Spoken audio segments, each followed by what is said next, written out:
Super Talk 99.7 WTN, Matt Murphy Show. All right, obviously we're covering the Venezuelan story like the morning dew. There's a lot of lawmakers currently being briefed by the Trump administration on what happened over the course of the last 48 or so hours in Venezuela that led to Nicolas Maduro being taken into American custody. He was under indictment by the United States of America. There was a bounty on his head. He is now in New York City, and he was and has been held for arraignment. That procedure happened a little bit earlier today. So we'll continue discussing that. In the meantime, there's a pretty big story that's happening in Middle Tennessee that we've been covering over the last month or so.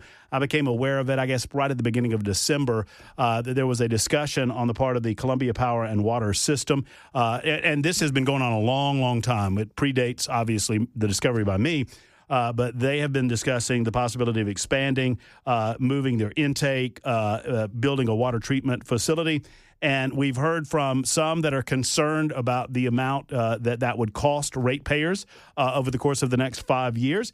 And the Columbia Power and Water System reached out to us, specifically Matt Wheeler and Chris Yao reached out to us and said, hey, we'd love to come on and have a discussion with you regarding Columbia Power and Water, what we're trying to do, and what will ultimately be voted on as early as this Thursday, as the Columbia City Council is set to vote on whether to move forward with this plan. What is that plan? Matt Wheeler is here to tell us. He's with the Columbia Power and Water System, and he joins us in studio today. Matt, thank you for being on with us. I appreciate you bringing me in. Thank you for the time. Talk to us about why we're here. What's the situation and what's the plan to solve it? Okay. Well, in the simplest terms, I'm a water engineer with Columbia Power and Water, and my job is to make sure that our customers have reliable source water. That every time you turn on the tap, it's available. Lean in, or just pull that to you. Pull it to me. Yeah, there you go. There you go. Very good. That every time you turn on the tap, that it is available, no matter what the weather, no matter day or night. We need reliable water for our customers. And so with that, we've got to do what we can to make sure we mitigate risk and bring forward the water in a safe, reliable, and cost-effective way. So right now, what we've got is a single source of water on the Duck River, a prized river in Tennessee. You may have heard of it and the details of its threatened space with endangered species and the like. But our intake is also threatened. It's at risk because it's an endangered species zone. Several of the factors that put it in a place where if situations out of our control, a drought, a natural disaster, which could impact our 100-year-old impoundment, would put us in a position where we could not serve our customers. So at the core of this project is making sure we have reliable water for our customers under all conditions.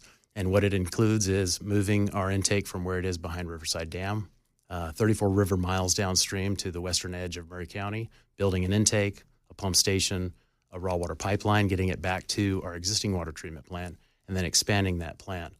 We would move our capacity from the current 20 million gallon a day capacity we've got with flow by restrictions to an unencumbered intake with 32 million gallon a day capacity and expand the plant to meet that.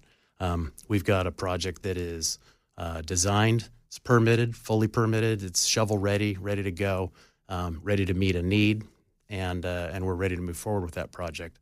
The hard part is the rate action that we're ready to take, which is its own challenge. And a lot of heat's been going around, a lot of noise about it. So I'm here to talk about some of the details there.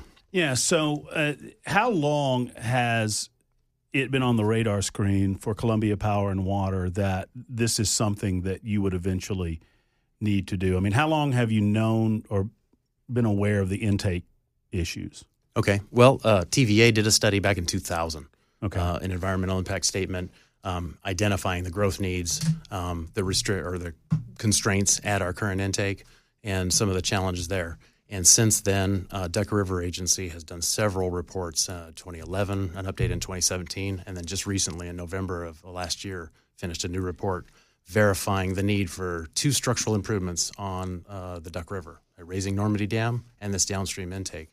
And so we picked up the project back in 2015, 10 years ago, started the process because we knew we were going to hit an inflection point of growth where we would need to have an additional source of water to meet the growth needs.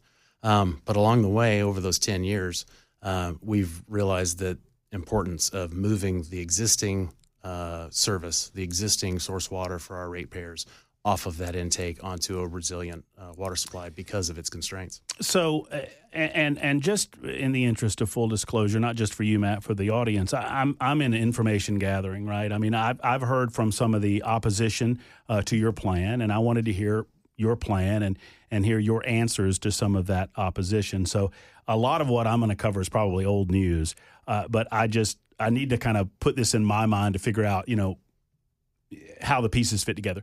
So, Columbia Power and Water. What are you designed? Who are you designed to serve? Are you designed to serve Columbia exclusively? Are you designed to serve the region? What was your charter mandate at Columbia Power and Water? Well, 86 years ago when we started Columbia Water, it was to serve the city of Columbia and some of the rural customers just outside the city. Right. And it has grown over that period of time to serve everything within the city limits and anybody who requests service out in the rural county area. We've got a robust system that reaches well outside the city limits. But again, we respond to requests for service, and we provide that service to customers who ask for it. And so that works. So you're serving the city of Columbia and maybe some of the residual folks that live near the city. But then outside of that, and I'm just trying to understand structurally how you do your business. So outside of that, you will sell water to other municipalities. That's right. We are a wholesale water provider as well. So Spring Hill has their own intake. They've got a 6 million gallon a day permit, and their water treatment plant is somewhere between 4 and 6 million gallons a day. And they buy some additional water from us to supplement their demands.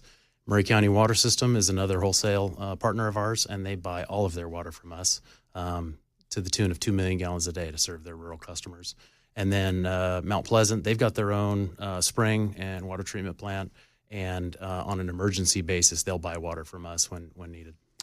So you mentioned your engineering background.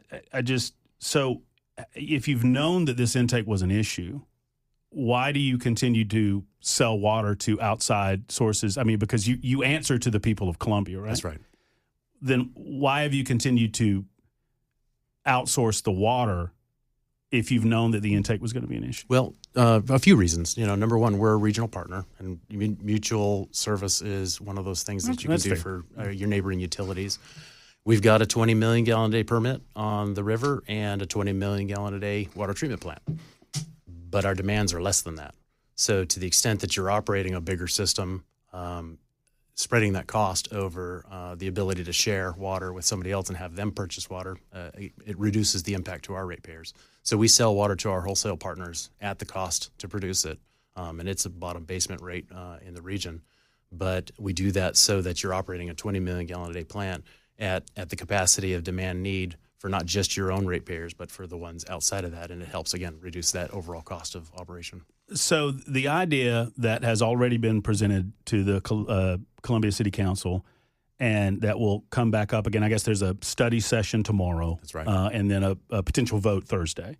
Do you expect to vote Thursday? We do. You do? Is that we were going to build an intake and we're going to build a water treatment plant. I mean, I'm oversimplifying it, but I'm a simple guy. Yeah, so it's an intake, a pipeline, and that will a treatment increase plant expansion. From 20 million gallons a day to 32 million gallons a day. That's right. How much is this going to cost? So the total program costs, this is all in, you've heard the number, probably $520 million. That's everything from design, environmental studies, permitting, easement acquisitions, construction, engineering, ship to nuts. That's our program costs. And that number is important because it's part of what we get help with from our WIFIA loan. The construction costs for those three projects that we're talking about is somewhere in the neighborhood of $460 million. So is that down? I think there was a projection of over $600 million earlier in the year. Yeah, I think somebody else misquoted a number. Okay, so you're comfortable with that. So where does that money come from?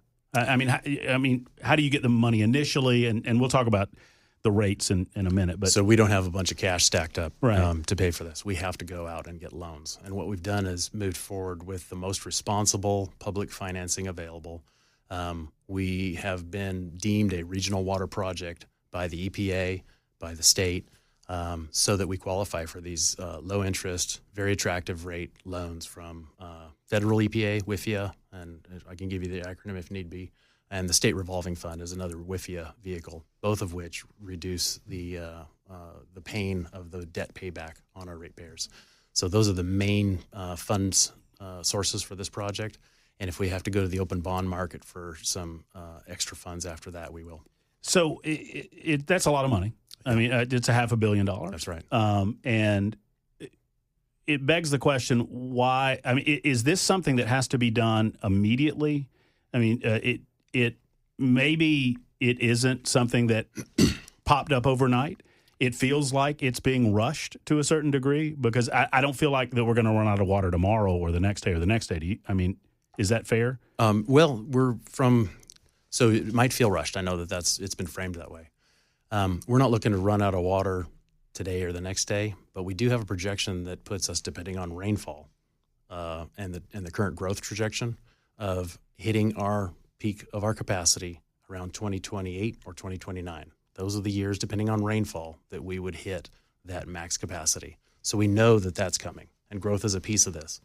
But more importantly, this is about, again, source water reliability for our existing customers. If we have a natural disaster or a drought, and it's not if we have it, it's really when we have a drought, our existing intake is threatened, and we won't be able to serve our customers if the drought's severe. And so that's our responsibility to mitigate that. And that's why this project, which has taken us 10 years to get through the design and planning process, we spent 7 years in permitting and just got all our permits this year, starting in March. And our last permit, we got 2 days before Thanksgiving. It's ready to go. The responsible thing is to move forward with it at the lowest cost possible, which is now, and to reduce the risk, get the risk off the table. And everything we're talking about is exclusively a project of the Columbia Power and Water System. Yeah, we picked up the project again in 2015 and started pursuing it. And at the time, we had partners. We had Spring Hill and Maury County Water System partner applicants with us for this WIFIA loan, the EPA funding. Since that time, the Maury County Water System's formally backed out of participation to pursue their own intake on the Duck River. Spring Hill stayed with us, and then Mount Pleasant to the extent that they needed help. And so we asked the EPA and the state at that time, hey, do we still qualify for this regional water definition in order to get these loans? And they said, absolutely, yes. And so that's where we are today. So the big question that I get, or have gotten since we started talking about this, is there not a more cost-effective way to accomplish the same goal? I don't think that people who turn on their tap at their home, I mean, with all due respect to you, Matt, really care who operates the water. I mean, they don't care that it's Columbia Power and Water. They don't care if it's Maury County Water. I mean, you smile. I mean, they don't. I mean, they don't. I bet they do, but I will talk about that later. Why would they care? They just want clean, reliable water in their homes. That's true. So they don't care if it's you that's doing it. I promise you, they don't care. They want their rates low. You think they do? I do. Why? Well, number one, our rates are half of what Maury County Water's rates are. Well, they're not going to be for long. I mean, you're about to raise them by 150%. We'll address that too. No, we're addressing it now. You're about to raise them by 150%. All right, let's talk about the funding structure. We have brought a funding plan in front of council to adopt that we had to do serious rigor in order to get these state revolving fund loans. And they said, show us how you're going to pay back the debt if we loan you the money, you build a project, but the economy fails and there's no more growth. How do you pay for this with no growth? Well, shoot, that's not what we're expecting, but okay, here's what it takes. Basically, it's all of our ratepayers paying back that debt without any growth to pay for it. Mm-hmm. And so we built this 5-year set of rate increases, 20% each year as a ceiling, that if the wheels fall off the bus, this is what it's going to take to pay back that loan, the obligation we will have taken on. We know that there's growth that's already pent up, ready to happen. We know that some will come during the project and following the project. So what we can do, and every year we have to bring a cost of service back to the city council before the next year's rate increases are approved. We get to show, here's what it really takes to service the growth this year, next year, the following year. And with the growth that does come in, pays impact fees, it pays down that debt obligation.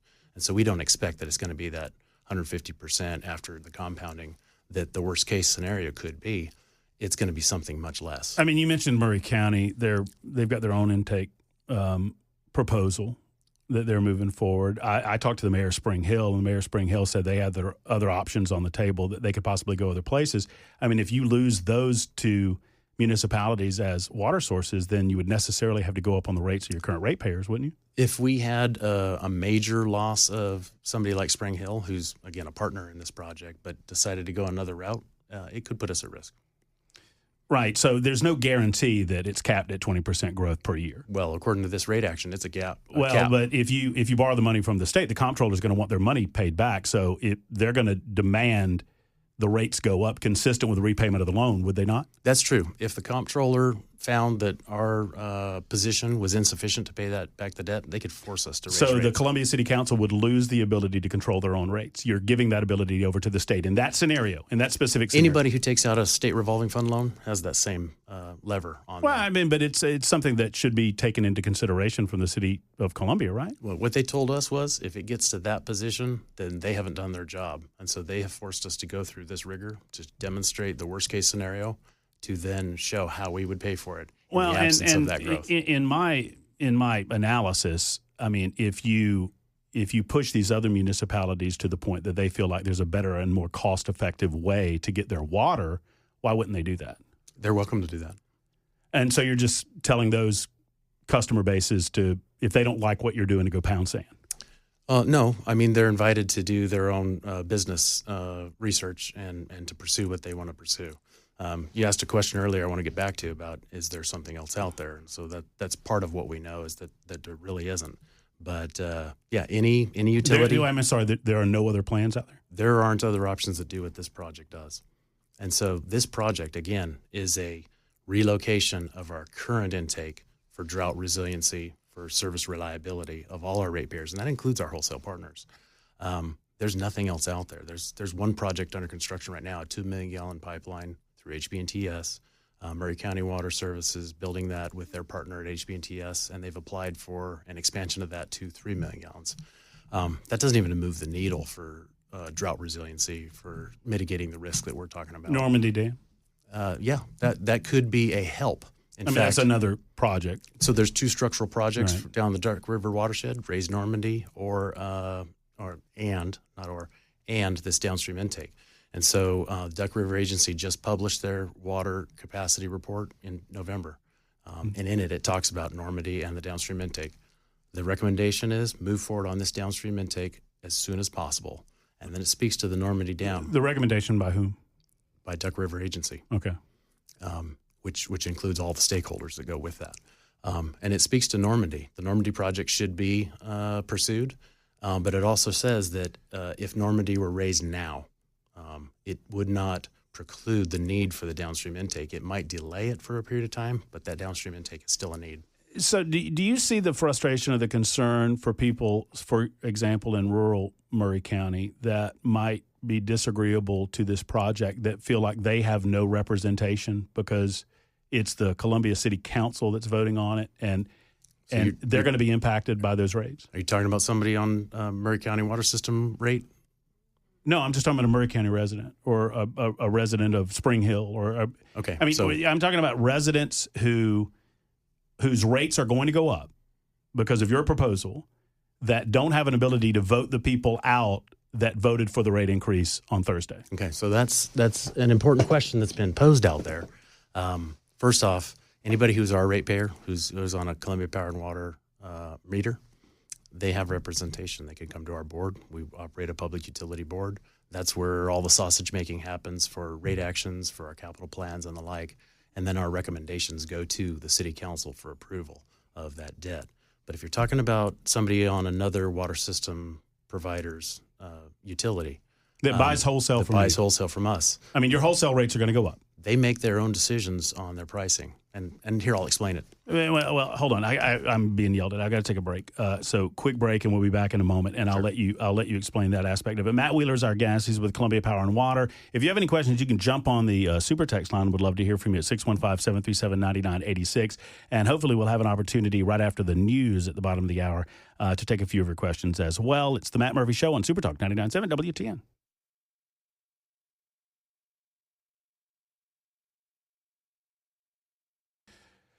Super Talk 99.7 WTN, lively conversation with Matt Wheeler, who's with the Columbia Power and Water System. If you have any questions or thoughts, you can get in on the super text line, no waiting there, and we'll try to get to as many calls as we can in a moment or two with Matt Wheeler coming up in just a couple of minutes. It's a hot topic of conversation. Obviously, anytime that there's going to be a vote that would impact your water rates, I mean, people, they take notice. You know, Matt and I were talking during the break, and just clarifying, you know, some of the stuff we were talking about in the opening segment that, you know, I'm not disrespecting Columbia Power and Water when I say this, but people want clean water at their tap and they want their rates to be low. And if either of those two things change, that's when they start popping up and taking notice. We were talking about rates and the amounts that we believe that this will increase. If you talk to an average ratepayer in Columbia, or really anybody that is on the Columbia Power and Water system, or that is on a system that buys wholesale from Columbia Power and Water, what would you suggest they're going to experience 3 years from now? If this plan moves forward, how much are their rates going to go up? Because I feel like that's the $64,000 question for people. Sure, that's the big deal, and that's really the demystification that needs to happen here about what's happening with our rate action. So I've already explained how we've got a 5-year set of rate increases that is a ceiling for Columbia Power and Water Service customers. And that's if the worst case scenario happens. We got no growth that comes in and helps pay it down and share that debt obligation. That's what our ratepayers will see. Where we start matters. We're already among the lowest in the state for water rates. So percentages sound terrible because we're already so low. But what we're expecting is that by the end of where we're at, we're going to be somewhere in the middle of water ratepayers in the state on Columbia Power and Water Systems. But your question about when Murray County Water Systems raises their rates on their customer, it won't be about the cost of wholesale water sold to them. And for example, you had a... You say it won't be? No, it won't be. You had a prominent member of an outspoken opponent of this project come on and say she had a $100 water bill on a Murray County Water System, and it was going to be $250 at the end of this effort, right? So we are able to do the math. We go and we figure out, well, how much water is that? We go straight to Murray County Water Systems webpage, find out how the rate structure works, figure out that the cost of that water, the wholesale water that went into that $100 bill, is less than $25. So their markup is somewhere around 4 times. Well, let's talk about Columbia Power and Water. So if you borrow $500 million to build this project, your rates are going to go up on your customers, yes, and on the wholesale that you sell to other municipalities, correct? Wholesale water would have to go up too. So in this case, let's say worst case scenario again, that wholesale water goes and so you're trying to blame Murray County for going up on their rates when you go up on the wholesale price? Well, listen to me. Wholesale water rates would go up, and let's say worst case scenario, we're at 20% 5 years in a row. That whole worst case scenario, that wholesale water would go up by $36. So when they raise their rates 150% on their ratepayers, it won't be because of the cost of that wholesale water going up by $36. You're saying that Murray County would just be taking advantage of their ratepayers? No, they've got other reasons to raise rates. And here's what... Are there not... So the question then becomes, because we were kind of getting into this before the break, are there other more cost-effective solutions for the issue? The issue regionally is making sure that we have the water that fits the needs, that suits the needs of the residential and commercial ratepayers and residents. And there are a lot of people suggesting to me and to others that there are more cost-effective ways of doing this than borrowing $500 million from the state of Tennessee and having to pay that money back and having the rates then controlled by the comptroller of the state as opposed to the city of Columbia. I don't know when the comptroller came involved, but no. If you don't have the customers to pay back the amount of money that you borrowed, they're going to force you to go up on the rates, and you know that, Matt. Just admit it. You know that. If we were in a position not to be able to service the debt, they would force you to go up on the rates. If we got it wrong, then somebody, if we weren't then so you're handing that authority to the state. If we weren't responsible enough to do it ourselves, somebody at the state level would force us to do it. Is there a better and more cost-effective way? Because I feel like Columbia Power and Water is protecting their interest ahead of the interest of the broader community. Okay, so the answer to that, in short, is no. We know there's not another project that can mitigate the risk to our current customers anywhere near construction ready within the next 10 years. There's just not. And so we've already done our due diligence on alternatives analysis, finding out and comparing those other projects. We looked at HB&TS as a pipeline back during the design of our project, and we know what that would take. We did a Cumberland pipeline feasibility study with our regional partners and looked at what it would take to wheel water through Mallory Valley. What regional partners? That'd be Spring Hill, Murray County Water Systems, and Mount Pleasant. And this was back in 2015? It was last year. 2025, yeah. It was last year. And so that study found that in order to bring meaningful water down into Murray County to mitigate this risk, it was a $1.7 billion project. It was best case scenario 8 years out. And we didn't know if there was even a permit appetite from Army Corps to get an interbasin transfer from the Cumberland to Murray County. So that was a big question mark. In the meantime, our project got permitted. We finally got a favorable opinion from the U.S. Fish and Wildlife all the way down, and our project is the most cost-effective and most environmentally friendly project to meet the need. So if we have a lot of listeners that perhaps are on Murray County Water or in Spring Hill or in other unincorporated areas that potentially would be impacted. But these are individuals that get their water from other sources, other municipalities. And those municipalities buy wholesale from Columbia Power and Water. So those folks who are concerned about their bills going up, you're saying it's the problem that they need to go to their own municipalities? 100%. And encourage their municipalities to stop buying water from Columbia Power and Water? Well, for example, Murray County, they're building this pipeline, 2 million gallon a day pipeline that they're asking for it to be expanded to 3. They'll probably get it. They only buy 2 million gallons of water from us. So they're going to have a 3 million gallon a day pipeline from the Cumberland coming into the north end of the county in, they claim, the next 18 months. Why are they even in the conversation about our water rates when they've got enough water coming from the north to serve all of their customers and growth? And I'll tell you, isn't that going to eventually impact the ratepayers in Columbia? I don't think it has to. I mean, if you're no longer wholesaling water, follow me on this. I'm trying. No, listen. If they bring all 3 million gallons worth of capacity in from the north, but they're only buying 2, they've got a stranded resource out there with this moratorium that's going into effect. They got no growth to help pay down that debt. They had to borrow money to build it. They're looking for ways to pay for that. Right. So the moratorium won't be forever. Right. So I'm just trying to understand the basic math that if you lose wholesale customers, that this doesn't change the mathematics for the ratepayers in Columbia. I mean, have you factored in the possibility of losing Spring Hill? We have. Losing Murray County? Back to wheels off the bus, right? We've had to look at every scenario from hypergrowth to no growth to some form of reasonable growth and losing our wholesale partners. Our rate action that we're bringing forward covers us. So how much are your scenarios. rates? How much are your rates going to go up?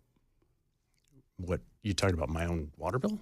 Yeah, in Columbia. For somebody in Columbia that buys water from Columbia Power and Water. An average water user, their first year, it's going to go up by $6. And then the next year, probably $7. So those on top of the 6? On top of it. So that's what we're talking about on these first few years. By year 3, we expect that the growth that's already on its way will be paying down some of that debt service with impact fees. And we won't be asking for a 20% increase on rates. We'll be asking for something smaller. So we fully expect by the end of the day that a $34 water bill is going to be somewhere in the neighborhood of $55. How long is it going to take to pay back the $500 million? Well, we've got really favorable terms that get us out to a 40-year payback if we take it all the way out to the end. Again, if we have growth that pays it down, that payoff will be shorter, and it won't be as big of an impact on our ratepayers. But we could be paying for this for 40 years. So the idea is that you would try to accelerate the payment schedule on the backs of the ratepayers? No, not on the backs of the ratepayers. Well, how else do you pay it back? Pay it back faster? The ratepayers pay your salary. The ratepayers keep you in business. How else would you pay the money back? Well, again, through the ratepayers with growth. So and those people are paying you money to use the water. Don't you understand what I'm saying? So if you pay the schedule back faster, you're doing it on the backs of the ratepaying. Oh, okay. So customer. I guess I didn't define. current ratepayers is what I thought you were asking. So no, the growth that comes in, the developers, the commercial, those have to pay an impact fee before they can build, and then they become ratepayers, yes. And so that'll be on the backs of the developers that are coming in, and ultimately they'll pass that along to the customers. Yeah, it becomes a larger rate base, which again dilutes the need for payment. That's fair. I got a lot of questions in the super text line, and several of them.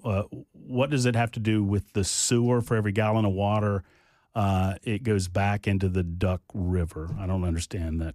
Do you understand that question? Not exactly, but I do know that a lot of people are confusing their water rate with the whole bill they get that says CPWS at the top. So if you're a CPWS customer, you get water, trash, sewer, and electricity on one bill on our letterhead.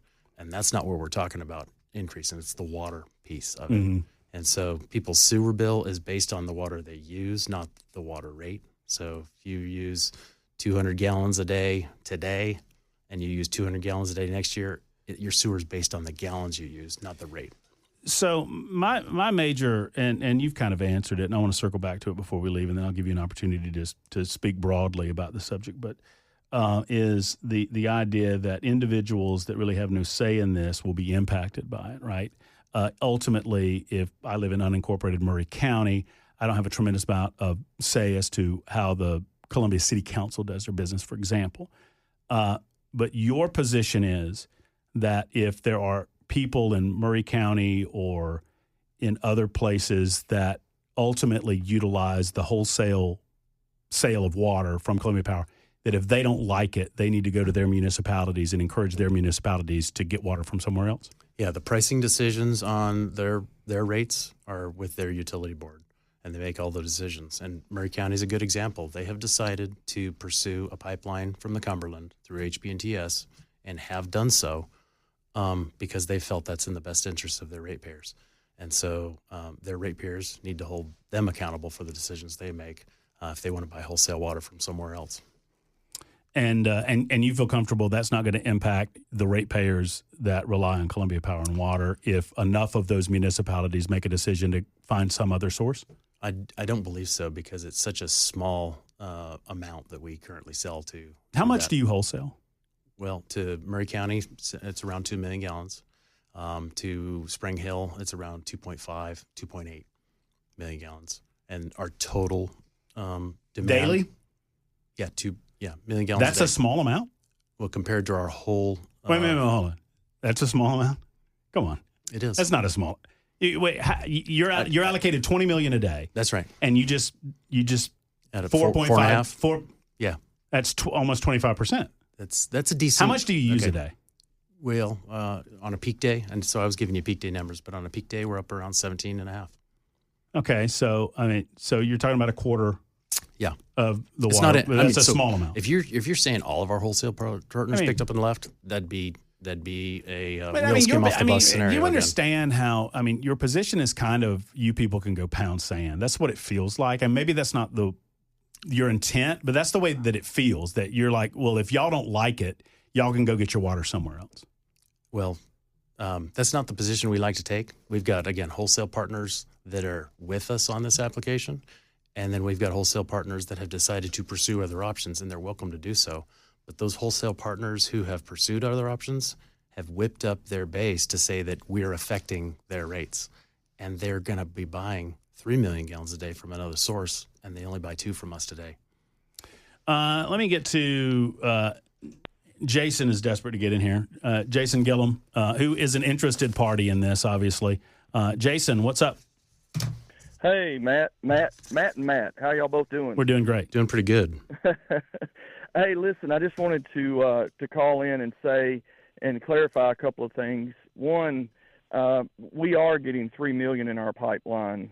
It's going down 431, connecting to HB&TS on the west side. On the east side of the county. But our pipeline at Murray County Water System is not connected on the east and west side. We have a void between our systems, and it was just because of the way that it was built decades ago. So this water that's coming down from HB&TS, Matt was talking about it a little bit earlier, talking about, that we could distribute that 3 million gallons within our system. Well, we can't. We can only distribute it within the east side of our system, not the west. So we can't completely get off of Columbia Power and Water System, even if we wanted to. We rely on them, and we'll continue to rely on them for the west side until which time we can get something else done. But we've gotten $3 million. That's what we're going to get. September 26th is the completion date of that project. But we're not just trying to expand it a little bit. We have a letter of request right now that's being looked at, and we're supposed to get an answer back at any time, of the possibility of increasing the amount to 12 million gallons a day. Now, why are we doing that? We're doing that because we want to provide water at the cheapest rate possible and also have a regional solution. So, look, I understand what CPWS is doing is an enormous undertaking, but there are other options out there being looked at. And at the very least, I think that there should be a small amount of time to look at these other options so they can truly be explored and looked at. Jason, do you believe that this will ultimately lead the Maury County water system to end its association with CPWS? Well, look, we're not trying, Matt, to get away from CPWS. We've been partners for a long time and have tried to work together for a long time. However, our mission statement at Maury County Water System is to offer water at the lowest possible price that we can offer it, right? Good, clean, affordable water. That's what we're about. And we hope that we don't see these kind of increases that are going to force us, Well, Matt said your rates are higher. Why are your rates so much higher? Okay, well, there's another thing. So Columbia Power and Water System, if you look on their website right now, they're advertising they have 28,000 customers. We at Maury County Water System are tasked with distributing water throughout the county to rural areas that otherwise wouldn't get water. We have a total of 8,800 customers. So we have almost the same amount of pipe in the ground. We have 475 miles of pipe in the ground in Maury County with only 8,800 customers. That's a third of what they have. So it's it's less dense. We have to pay more for our water, and we keep our rates absolutely as low as possible. Our last rate increase was done after a 10-month rate study to show us that we had to increase our rates. At the Maury County, is Maury County officially against this proposal? Do you want to pause on it or what, Jason? Well, look, I'm a single board member, and I can't speak for the entire water system. But I know as a Maury County and someone who pays my water bill here, I absolutely think that we should at least take a short pause to look at it. I mean, we're not going to run out of water tomorrow, but we certainly need to be conscientious of the fact that not only are we talking about a $520 million loan, we're talking about a nearly $1 billion interest payment over the next 30 to 40 years. All right, let me, Jason, I've got limited time, and I want Matt to get an opportunity to respond. Yeah. Thank you for the call. With interest is which part? Well, I mean, any part that you want to, Matt. Well, they've grossly overestimated the interest cost on this. Principal and interest, if paid over the longest period of time that we're talking about, is less than $1 billion with the terms that we've got on these loans. So that's been a gross overestimation. Well, I mean, $1 billion is a lot of money. But he's saying $1.3 billion in interest. Sure, I won't. Or let's say it's $900 million. Sure. Sure. That's just a lot of money. All right. So in the minute or so that we have left, just a thought. I mean, from you about the vote coming up Thursday. Okay. It's my understanding the city council decided not to move to a bigger venue. You probably don't have anything to do with that, but it was requested they move to a bigger venue. They decided not to do that. They're probably trying to keep the heat off of themselves. But, I mean, your thoughts on the vote on Thursday? Sure. Closing. We can't gamble with water. We've got an obligation to provide quality, reliable water to our ratepayers in all conditions. And so talking about the difference between a shovel-ready project that's fully permitted, fully designed, and ready to go versus concepts and ideas that are out there that you don't have all the land, but that's okay. Maybe could be brought on to bear at some point. And because you don't have all the land, right? You've got me there. We've got to get the rest of the land this year, but it will be in time to meet our construction schedule. Well, I'm just trying to clarify. That doesn't change the fact that we're shovel-ready. And so what I'm saying is we've got the ability to bring a project forward right now versus hold off and wait and add risk. Because if we don't get under construction by this spring, that adds another at least one summer of risk for drought to hit our ratepayers. It's not just about growth. It is about protecting our customers and the health of the river. And so the projects that he's talking about, we didn't just trust but verify. We went straight to verify. We've contacted HB&TS, Harpeth Valley Utility District, who treats that water, TDEC. There's nothing on the books. There's not even a proposal in the studies phase for expanding that pipeline, that they're 3 million gallon a day. It'd be another pipe, and we've done the math on the cost. It would cost more than our project. Matt Wheeler, thank you for spending the hour with us and presenting your side of the story. And we look forward to covering it as it moves forward. Study session going on tomorrow and potentially a vote with the Columbia City Council on Thursday. Thank you. Thank you. There's Matt Wheeler with the Columbia Power and Water System. Back in a moment, 58 after the hour. My apologies for being late at Super Talk 99.7 WTN.